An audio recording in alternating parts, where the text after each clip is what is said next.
What if everything you thought you knew about the man who shaped Elvis Presley's rise to superstardom, Colonel Tom Parker, was a carefully constructed illusion? What if his name, his identity, even his loyalty, were all just parts of a larger con? This isn't simply another story about a music manager. This is a true life mystery, a tale of secrets, spectacle, and survival. The deeper you look, the more the line between fact and fable blurs. Colonel Tom Parker wasn't really a colonel. His first name wasn't Tom, and Parker certainly wasn't his last. The man you saw in photographs, always grinning with a cigar clenched between his teeth, was himself a work of showmanship, an act born from necessity. The real Colonel Parker entered the world as Andreas Cornelis van Kuik, born June 26, 1909, in Breda, Holland. He grew up tall and strong, known locally for hauling heavy rounds of cheese from factory to barge. It was hard, honest work, but young Andreas was always looking for something more. At 20, he made a decision that would shape the rest of his life.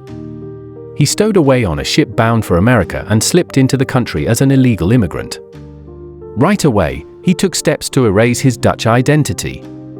He joined the US Army, borrowed the name of his commanding officer, Thomas Parker, and began living as someone else. He would spend the rest of his days protecting this new persona. People who knew him always sensed something just a little off. He never spoke much about his youth or family, and when asked about his citizenship, he grew cagey. "I served. That made me a citizen," he insisted.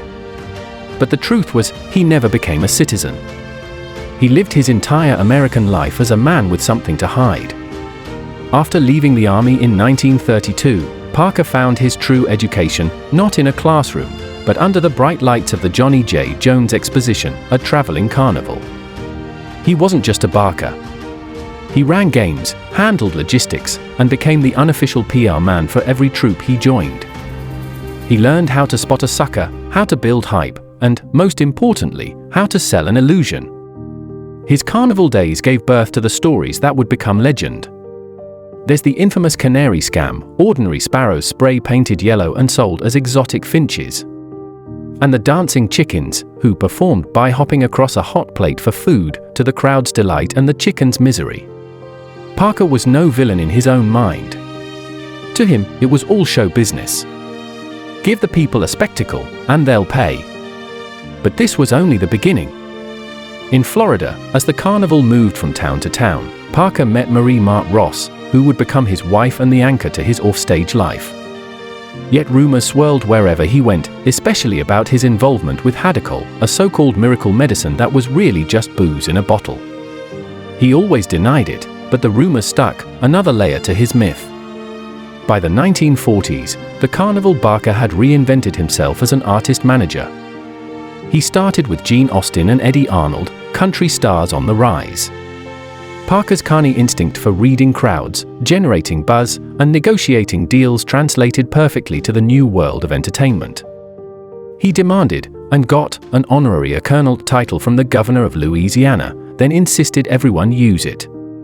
Persona became reality.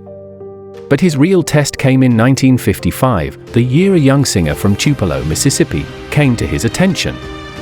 Elvis Presley was raw talent, pure energy, lightning in a bottle. Parker saw not just a singer, but a phenomenon. He engineered the deal that took Elvis from Sun Records to RCA, lined up his national TV debut, and rocketed him into the stratosphere of fame. All without a written contract, just a handshake and a mutual understanding. Colonel Parker's genius wasn't just in promotion. He revolutionized deals. He insisted on profit shares for Elvis's movies, a first in Hollywood, and always demanded payment up front, knowing studios could hide profits. Elvis became the first actor to earn $1 million per film, plus a percentage, a model that changed the industry. Despite his reputation as a ruthless negotiator, Parker wasn't simply a greedy puppet master. He was fiercely protective of his artists, a gatekeeper who shielded Elvis from the relentless demands of fame. He played both sides, selling "I like Elvis" and "I hate Elvis" buttons at the same fair, because, as he said, it all went back to Elvis Presley Enterprises. By the end of the 1960s, as Elvis's movie career faded, Parker was still closing deals no one else could touch.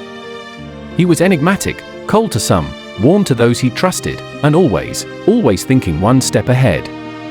So, was Elvis Presley the self-made king or the creation of a master manipulator?